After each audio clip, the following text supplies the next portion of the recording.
Abahungu b'abanyamurenge badukora utuzi ntibakaza bicara mu mazu yabo kandi bafite amaboko n'amaguru n'imbaraga, nakoze utuzi twinshi ariko akazi nabonye keza nikarankora ku Makanga.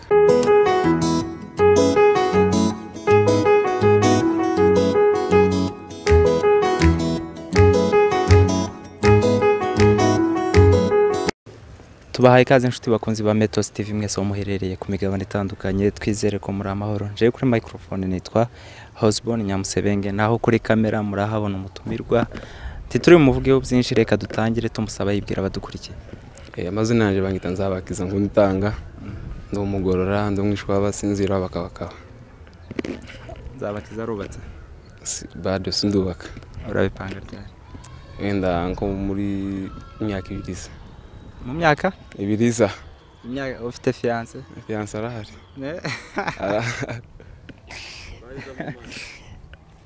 Fiance arahari. Arahari. Nzabakiza abantu benshi wenda ntago bakuzi.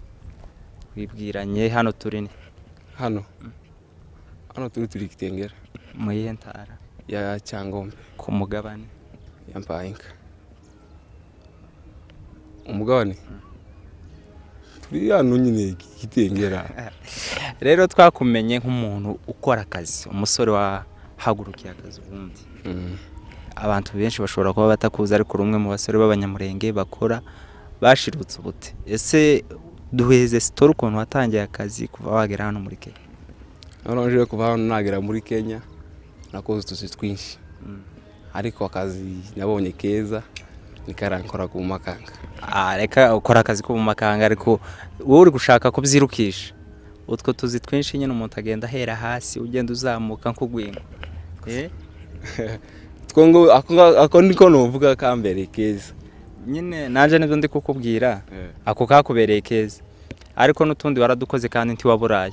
Wenda hari abandi bantu bari hasi yaho watangiriye cange bari nkaho watangiriye baba babona ko bitashoboka, wenda bababwira story kugira ngo nabo bagire iyo morale.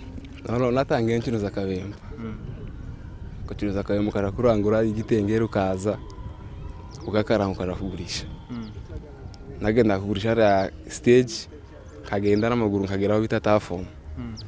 Kujya winjiye mu modokari ugenda nyurugurisha muvugana na Makanga naho guteza imbere. Nono kugira ngo winjire mu modokari gusa no hanze warahacururiza, wenda kugira winjire mu modokari nuko abanza ukavugana na Makanga akakwemera ko winjira mu modoka yiwe. Yego nabanza kugurisha ara kuri stage nyine nkaguma nkimenyereza nabo buke bagurishiriza nyine akabemba. Inyungu yo mu kabemba hari ukuntu abantu benshi baba bashaka inyungu nyinshi, nugurisha ikintu kimwe ucunguke udubure. Mwebwe ni gute byari bimeze mu kabemba? Nabo byari sawa. Akabemba naho kari sawa, niko kari gafite ifaranga ahubwo. Ariko barabareze araruguru baza akabemba baragapandisha ibeye. Kiro twahiguraga 120 bamagenda neza 200. Ikiro c'120 ico giye wakigura wakigurisha ngahe? Naguraga ibiro 5. Ubwo no amafaranga 520. Oya, ibiro 5 kiro ni 600, ibiro 5. Ikiro kimwe nahiguraga 120. Bire nabigura 620. Ukuje warangwe niko wunguka. No kuvuga ngo ikiro wakirangura 120 ukakigurisha 240. Niko bimeze. Niko bimeze. Kakayiko kamwe kurishaka amashinga 5. 5 canga 10. 5 bubiri nibwo 10. Ukagurisha noneho ukarangiza ukabona indobona irarangiye neza. Waharura ugasanga ugakuramo umutahi n'inyungu kakazibona. Inyungu ikaboneka neza. Habari iki gituma uva mu kabemba kandi harimo inyungu? Bamuna kavuye mu nuko bapandishije ibeye. Urabona nawe kiro ukagura 120 bwaje ukagenda ngo ni 200. Abacuruzi iyo bapandishije ibeye nawe mugurisha uzupandisha kugira ngo ukuremo inyungu zawe. Twabonye nyine ko ubikora natwe tubona bitokunda. Abanyakenya uzogira ngo byapanze bikina bikamakara bene izo akamubwira ngo acana nayo tabari gupromotinze ugenda ukirire wenyine ngo turashaka abandi baza. Akabemba wagakoze igihe kingana gute? hafi umwaka wose. Umwaka wose ariko ukora gusa? Ariko nkora. Niko wahereyemo uza kwaguka? Nakuvuga ngo nahereye mu bintu byinshi. Izi imbuto, amacungu, imyembe, ibiki, benijo. Kuzunguza nayo canke wabura ahantu ku kibanda? Ibintu by'ikibanda je oyashye. Kuma kuzerera nyine umenyana n'abantu benijo. Kandi abari ibyawe? Abari ibyanje. Ndakuvuga ngo nugukorera umuntu. Abari ibyanje. Imbuto urazikoze? Ndazikoze. Naho mbonye atari sawa, ngiye mu myembe, mbona atari sawa, mpanuka mu Kabembe. Uhita uza mu Kabembe? Mu Kabembe. Uvuye mu Kabembe uhita uja? Mu Makanga. Makanga? Kuvuga eze hano muri Kenya ukoze utuzi? Utuzi? Hafi nka 5 gutya. Cyavuze 6. Makanga niko kazi uri gukora ubu nyine? Ubu nyine ndiko ndiho. Uko ndavyukira mu gitondo. Uzugenda sanga Nasizere gutya. Akazi ka Makanga hari ukuntu abantu benshi babifata nk'akazi kagoye, ndetse bagafata abamakanga nk'abantu batizerwa. Kuri we nka Makanga nyirizi? Abakanga no abagenzi nibo batubona ndibaza batwizera cyane. Impamvu ni iyi? Impamvu sinzi ukuntu azanjira mu modoka yakubaza ibeyi, kwamubwira nti we yinjira gusa turavugana. Yageramo agira ngo nahanga umuca ukamuca dabo. Kandi akayatanga. Nuko njo gituma abantu bazavuga ngo wa Makanga sugira ngo nabizi benze bintu. None se sabizi azabaharara. Wazabaharara. Ukuntu ba Makanga mutaba mushaka gutanga change z'abandi? Change turazitanga. Turazitanga nyine nuko arakubwira ngo mpeza change yanje. Nawe nyine ntiwo kwa mutwara amafaranga menshi yasigaye. Imbari ka 50 mugire nti nagutwara yangahe. Bikarangira. Nuko rero akazi k'ubumakanga wenda ariko tugarukaho, akazi k'ubumakanga wagatangiye muri uyu mwaka? Umwaka ushize. Nako no kuvuga ukamazemo umwaka hafi imyaka 2. Akazi k'ubumakanga wakabonye gute? Cyane none we ukaburi no mu bwoko bw'abanyamurenge, uri umwe mu badafite ibyangombwa bya hano muri Kenya, wahageze gutari? Hari yanageze niko ujyana kubwiye ngo nacuruzaga Kabembe hari ku stage hari ku modoka. Kadagenda mbagurishiriza buke n'umuntu twamenye kuva kera. Ntaranaje hariya twamenye hafi 2017 16-17 hapo. Nukuvuga ngo ni inshuti yanje magara. Umuntu mukorana? Niko novuga. Nuko nyine none buca arambwira nti wewe uzaze. Tuzatuja mu mujyi tugaruke tugende kwigisha akazi. Ko bimeze nuko nyine ndagiye. Atangiye kunyigisha ambwira nti iyi stage nahitwa hivi. Bayita gutya. Nuko ndamenyera ndabimenya. Ama stage urafata mu mutwe yose? Yose ndayonta. Abe none ogenda sanga za nijoro jambo muri. No wakururutse. Uwo muntu watangiye kukwigisha akazi mwamenyanye muri stage wicururiza Kabembe kawe. Atangiye kukwigisha akazi yagusabye amafaranga cange n'imbabazi yakugiriye? Nta mafaranga yansabye ahubwo nakoraga yaranyigisha kandi akanyishura. Ndayo nigeze ndanga. Yarambwiye ngo mfite amahirwe menshi cyane kuko ngibo igihe bigaga akazi ngo batangaga 10,000 ku kwezi kugira ngo biga akazi. Kwiga ubumakanga atari no gutwara? Atari no gutwara pana kuvuga ngo uri umushoferi. Kwiga gusa konyine. Ngo 10,000 biraza bigera muri 5. Ubu ntambogamizi wagiriyemo kubera ko we nta byangombwa ufite cyangwa ufite ibyangombwa bya hano? Nta byangombwa ufite ariko kuba turi kumwe nawe nta muntu wonkoraho. Ndahawe. Gute kandi hari igihe polisi z'imihanda ziba zibahagarika zikabasaba ibyangombwa wowe ukaba utabifite? Hari igihe nyine mpagaze mu muryango polisi yaraje ahagaritse imodoka. Mfite kwicara mu ntebe uriya nyine kubera ko bari yambaye uniforme afite n'ibyangombwa akagenda akabaza ati se niki. Wewe nta uniforme ugira?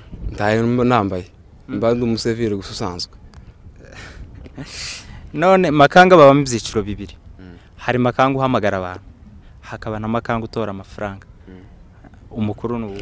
Umukuru n'ujya utora amafaranga. Uyu wundi nyine bamwita Girimba. Aragenda agamagara abantu. Zamara hari mu gitondo hari kuri stage bazabaza ari 3. Ku modoka imwe. Nuko bano buri modoka bakaza ari 3. ubuzuza abantu ukabaza 300 ijana. Ni ukuvuga ko iyo muhamagaye abantu ku modoka abagoye bakwishura nyine ku munsi niyo mafaranga ukorera. Niko ariya usibye ziriya modoka zindi zaje zisha ngo ni supermetro nizo ngo bishura ku kwezi, ariko izi zindi za Rembo Shato izi classic zose ni ku munsi. Ubundi hariya nta mafaranga yo kwezi mwabona hari. Wowe ukorana n'ihe company? Yitwa na Samuki. Yo sako yitwa na Samuki sako. Nayo nshasha. Ni yakira. Ni nshasha niyo supermetro gusa kandi ni abantu bazapangira umurongo kuva nka niri. Bagapanga umurongo ngo zazica expressway. Izo zanyu mukorana nazo? Izo zacu zo ni bisanzwe. Zirazindi nizo ngo zicyara ura muhanda ho basejo bundi. Wo hejuru. None ubu ngubu wewe urazwe na company ntaga ari kuvuga gusonde kuri iyo modoka ukorana nayo. No kuvuga imodoka company zose, imodoka ziyo company zose muraziranye nabo na banyiri company muraziranye. Turaziranye bose. Na nyiriri yadukoraho aranzi. Ubu se wararegistinze kuri bwa buryo bw'ibyangombwa nyine? Ibyo sindabigeraho ariko nizo ngiye kujamo. None ngiye kujambo yindi rave gushaka byangombwa ibibaza bango good conduct badge ibintu zangivyo. Good conduct ugomba kuba uyifite uri umunyagihugu wa hano. Urumva ko mbere yuko bishaka uri kwanza uri mu nzira zo gushaka ibyangombwa z'ahantu z'abanyagihugu. Ubu we ntago ukiri umunyamurenge. Jewe no n'abazamwe ngo sindi umunyamurenge je ngana nabo myaka kubera ngo iminsi tumazangaha no 80% nibo ndi kumwe nabo cyane kuva mu gitondo bukira iminsi yose nakaze n'ogeza n'iposho ninga nibwo nza kwikanisa ninga nibwo utazukora nibwo nza mboneka hano. Ubundi amasaha y'akazi wowe wavuze kugenda mu gitondo sangahe ukagaruka sangahe ukaruhuka ryari? Ngenda mu masizeri nono iwe ura makanga dukorana abayagesa abayazo saa 10 akavaria tosha akajana imodoka ara murorongo agapanga rayina agatangira guhamagara abantu umushoferi akabaragiza akaja mu mugi baje bagaruka nibwo twadurara kuri stage. Noneho nawe uzi gutwara imodoka naho ndayize. Ubuhe bwoko none ni manuel automatique? Zose zombi ari manuel na automatique zose. Ndashaka ubwo ni ntuza license ni gute wize ku ishuri? Asi ku ishuri no umuntu nyine w'imodoka namwe anti nawe ni inshuti yanje tuziranye aramwe ngo nzogura amavuta tuje ahantu tware ndayaguze turagiye nyine ndatwaye aramwe anti none wowe ubaye mwarimu. Ubu baye umushoferi gutya? Ba umushoferi ariko yarambwiye anti hari ukundi yo gushakira license utagiye ku ishuri wayimenye neza byebye hari ukuntu ngo yobikora nyine anaza cheza kiyeye akayigushakira anaweza cheza kiyeye akutafutie je ni mwalimu wako. Ahubwo urumva na amafaranga basabwa n'ubundi amafaranga kandi kugira ngo ubone permis nabwo bisaba idea bisaba none ibyo bintu zose ibyangombwa by'akazi bisaba ko ufite idea hano none hanyuma bakagushakira n'ibyo bintu bindi iyo badge good conduct ni ibintu byinshi baba bashaka. Ariko na moto ngura yitwara cyane? Moto nayo ndayitwara. Umunsi buri ukora tuzitunga utuzi ubu bumakanga utaha ni mugoroba wenda ni mugoroba ushobora kuba ugera mu rugo ugahita uja mu kandi kazi manager. Imbamvuye ubwije bukeya mu buryo ntogenda gukora kandi kazi. Ariko haragahagurukiye bitandukanye n'abandi basore. Naragahagurukiye nyine no kuvuga ngo iyo kintu kibonye mu inyungu ugomba kugikora ufite umwete. None se kuri ubu ngubu urateganya ko ushobora kuzakora akahe kandi kazi mu tuzi twose umaze gukora umaze kutumenya urateganya ko ari akahe kazi kandi ushobora kuzakora? Nimba ari gutwara indege. Niyo nsigaje. Indege niyo nsigaje gutwara? Niyo nsigaje. Niyo ufite inzozi? Nayo hari ukuntu tuzobigenza nyine. Nayo uzi mipango ya Mungu ntiwamenye ivy'Imana yagupangiyeho. Ibyawe se kari shortcut kandi indege nta shortcut iriho. Nta shortcut niyo nyine mpamvu atari shortcut. Ndango wavuye muri Kongo unyuze panye. Nizo nyine za panye. Nizo twaje. Kugeza muri Kenya ukomeje gukoresha panye. Ni panya nyine. No ni shortcut. Ugize ngo uce mu nzira nyine byagutwara igihe kandi bizagukostinga amafaranga menshi. Nari nkubajije mu tuzi twose umaze gukora ni akahe kazi wakunze wishimiye ubona ko kukavamo bitapfa no kuro? Naka kumakanga. Kano kazi kumakanga. Ese ubu ukora ubumakanga ugenda waguka ukagenda ukaruka abashoferi? Wabikeneye. Usugenda gutyo ukagenda gutyo ukamakanga ariya amezi nkangahe. Ubundi baramakanga bose. Nta muntu utabuze gutwara imodoka. Kuko umushoferi wazaza agasanga imodoka yuzuye ari we wayijanye ahiri butware abantu. Nukuvangira yakivanga saa 10 ikaje hara mu Rurongo. Shoferi nawe agatega kamusanga. Shoferi nawe akaza nka saa 10 n'igice. Aramutse atanahageze agasanga yuzuye makanga yayitwara. Yayitwara afite undi uwo mufatira ifaranga. Bazabikora. Bazabikora. Nawe wabaye nk'utwara hose? Jewe uretse gutwara ahubwo nafashe ifaranga iwe yaratwaye. Abakiri nijoro bukeya saa 11 nubwo tuzamuka. Ese nk'izi modoka mwebwe mukorera zino company zanyu ku munsi muversa amafaranga ngahe? Ku munsi amafaranga nyiri modoka noneho nyiri modoka azabazana imodoka mukabanza mukavugana akabwira ndi jewe nshaka amafaranga angana gutya gusa ibindi ni byanyu. Amafaranga yiwe baba baciriyemo ntaba harimo amavuta wenda? Ntaba harimo amavuta, ntaba harimo imishahara. Nukuvuga ngo ni target. Izo faranga ziwe mwakora gute ifaranga zo gusa zikaba zihari. Iyo we ukoresha mu mwishura ngahe ku munsi? Iriya ku munsi tuba tumwishura 700 buri munsi. Mugenda trip stan trip imwe mugendera hano si ijana haryo bagendera mu mujyi? Mu gitondo bari ijana. Imodoka ifite intebe 33. Urumva trip imwe mu mukuyemo ibihumbi, trip zibiri ni 6,600 600. None uko bimeze amabe yazagenda n'amasaha. Mwova hano cyo gitondo ijana mugatega ijana. Muzamuzamura 3,300. Mwagera none mugasanga hari irindi beyi atari ryajana kumanuka. Urumva ko bifite inyungu nyinshi. Harimo inyungu. Ariko imodoka ipfuye ni yiwe ntago ari yawe. Ipfuye nyine mukaja garage ukagira nti bashaka amafaranga na gutya. Mpita mpamagara nyirayo. Akazi keza cyane kandi urumwe mu basore ushobora kuba urumwe canke babiri babikora ako kazi. Hari abandi banyamurenguzi bakora ubumakanga ushobora kuba ararebe ukabonza abukora. Jewe aya ahubwo yarambwiye nti nshaka ko uzaba wa mbere mu banyamurenge ku makanga. Ni nako bimeze? Niko bimeze aho. Fasha umwanya wa mbere urayoboye niko n'icuma. Rero abantu bumvishije tugana ku musozi uyu n'umusore w'umunyamurenge ukora akazi uhagurutse kugira ngo akore muri iki gihugu ca Kenya. Turangiza wenda wagenera urubyiruko abantu badakora baba batinya akazi bavuga ngo aka kazi sinagakora no buhe butumwa babagenera?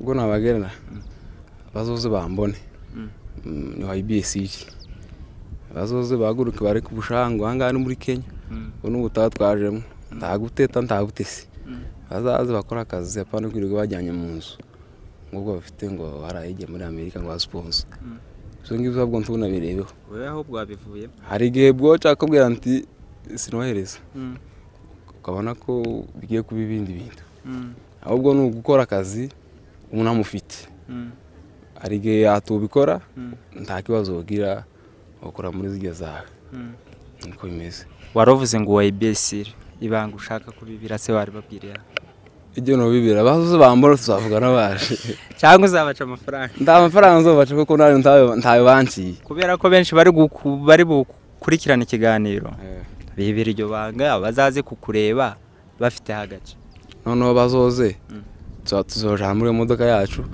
mbavugire nabo cyangwa tubashakire none iriya modoka ni modoka zitatu King David hariho iyacu hakaba n'indi zifite abantu batandukanye nukuvuga ngo baje no bashaka no vugana nabo bandi kamubwira nti uyu ni umuntu wanje umwigisha akazi mu buryo bakwizera hariya wenda kubura umunyamurenge umwe utandukanye nabo uburyo bagufata ntago bazagutuma nk'abandi bakozi b'abanyamurenge jewe ayashye bazabikora ibyo ngibyo baranyuba turubahana ni heshima gusa unyubahe nanye kubahe ntabwo bakubwira kubera ko dukorera akazi neza reka natwe tugusaba undi mukozi izo ngizo ntazo bikora ariko abahungu b'Abanyamulenge banze baze tuzavugana baje. sawa reka tugushimire kuba watwitabye kandi ukabuduha ikiganiro ni nk'amateka y'ubuzima bwawe ahantu wagiye unyura ubu nyine ukaba ugeze ku Makanga utwara basi utakigendera muri taxi. Ese nk'umunsi utakoze ushatse kuja mu mujyi uratega ukishura nishura ndaza kwishura ariko nawe ntiwicara ndicara utishuye ndicara kandi sinishura mpampaye nimero zawe ukabahamagara bakatwa Gano wabwire nti cyangwa ntiza amahuzu yawe amahuzu nuko babwira ngo ni mutu fulani gusa iyo bantumye bagahita bagutwara ariko mbigenza genda ariko bigenza nuko gusa mutohura nayo ariko bagutwara tuduha plaque yawe se tukagenda tuyishaka yo bakerereza sawa mane wakoze kuba watwitabye ukaduha ikiganiro hano kuri Metos wenda niba ntago dushobora kukunigana ijambo niba hari irindi jambo ufite kubwira abantu wababwira turangiza ikiganiro cacu. Sawa namwe ndabashimiye kuri ikiganiro dukoze icyo novuga gusa nukuvuga ngo abongo Abanyamulenge badukora utuzi ntibakaza bicara mu mazu yabo kandi bafite amaboko n'amaguru n'imbaraga bazoza dukora utuzi niko nobabwira gusa gukora niko kwizana bibiri iravuga ngo udakora ntakagire ntakajye borya double reka tugushimire mane wakoze cyane ugira umunsi mwiza. Sawa namwe.